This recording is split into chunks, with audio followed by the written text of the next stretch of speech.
So I got the entire timing dismantled. Looks like this engine was having overheating issue. Someone replaced the water pump and there was no thermostat in here. Thermostat housing is full of rust. Probably water was introduced at one point that instead of coolant, and that is causing a lot of rust to build up. So most of these lines are in very bad condition. So let's get the pump out. So water pump and thermostat housing is one piece in this car. If you are replacing a water pump, you do have to remove the entire timing system, crankshaft pulley. To remove the crankshaft pulley, you don't need a special tool. Just remove the center bolt with 19mm socket, this guy here. And with a little bit of persuasion, this thing comes out just fine. Here we go. So I got a little bit cover. Look at that. So there was definitely water here. I'm curious to see what's going on in the head gasket section. If this is the case, most likely head gasket is in the worst case. I just got the valve covers out. Let's take a look what's going on here. So you can see this is the passenger side, bank 1, and how the camshaft had a lot of heavy deposit. Got it. And let's go to the bank 2. This looks in a little bit better condition. For some reason, bank 1 in this car has been having issue. So whatever that reason is, we will see once I get the cylinder heads out. You can see to remove the cylinder heads on this car, you do have to remove the camshafts out completely. Both sides, because bolts are right underneath the camshafts. So if you look on this way, there's one right here, and the second one is right under here. What I do to remove these bolts, because I already have timed the engine, I could retime it, it doesn't matter as long as you can remember the cam positions. You have to open everything up again anyway, and you have to install it back, make sure the right cam positions are selected, and then you go for removing or installing everything back in.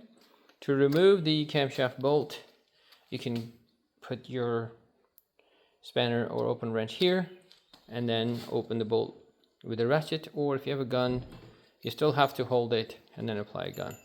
I really don't want to use a gun, but you can if you want. This engine looks in very bad shape. I don't know what the original engine was, but this is rust flowing through the entire system. You can see some of the sensors have seen better days. I'm going to recommend replacing some of these things. So I got the intake ports out, intake manifold, sorry, out completely. So we can see down here, and inside the intake ports, 2. And you can see the water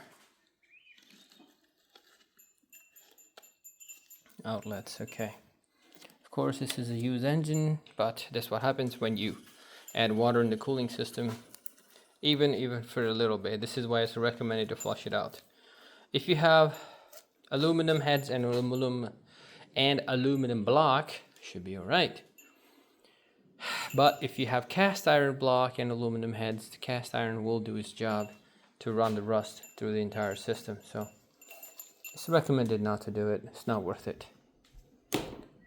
Anyway, cylinder heads are disconnected. These are 12mm 12-point bolts after you get the camshaft out. And we should be able to just lift this guy. Just got the heads out. There was one bolt right here, and I didn't take it out. I was Allen head.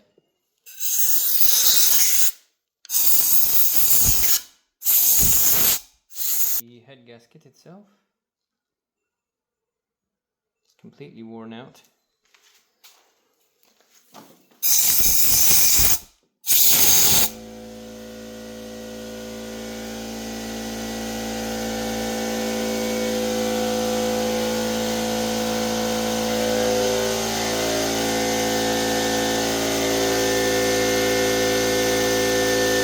Anyway, these heads are going to the machine shop. When they come back, I'll have to install the new gaskets and get ourselves the working engine. Let's see. There we go. Yeah. So the rust is not very good. You can see how badly the ports are clogged.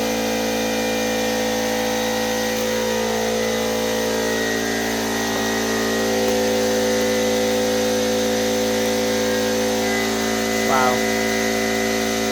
This engine had to be overheating. That's why they actually replaced the water pump and thermostat, which they didn't put the thermostat back. Obviously that wasn't the problem. The problem is this material here. So I'm gonna have to flush this out, clean it up, blow it out here, and get this stuff ready for the new cylinder heads. Let's see how bad this really is. Wow.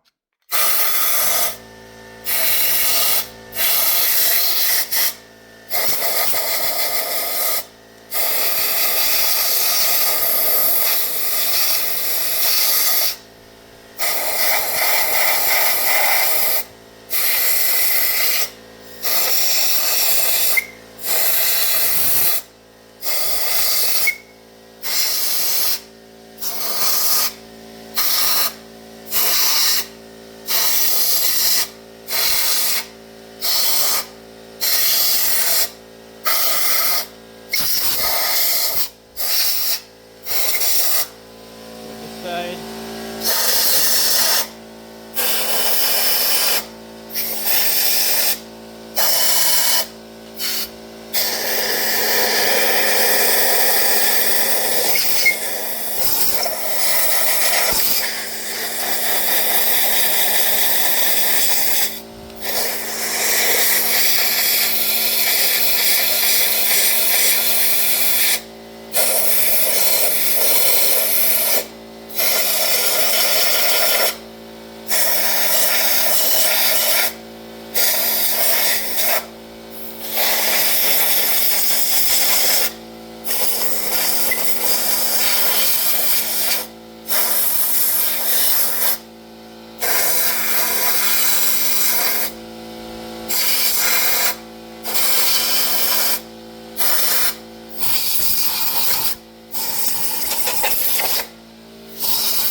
Anyways, I'm gonna wash this engine out with WD-40 as much as I can, and then that's the only thing I can do for this guy. So while I'm waiting for the cylinder heads to come back, I ended up installing the new oil pump.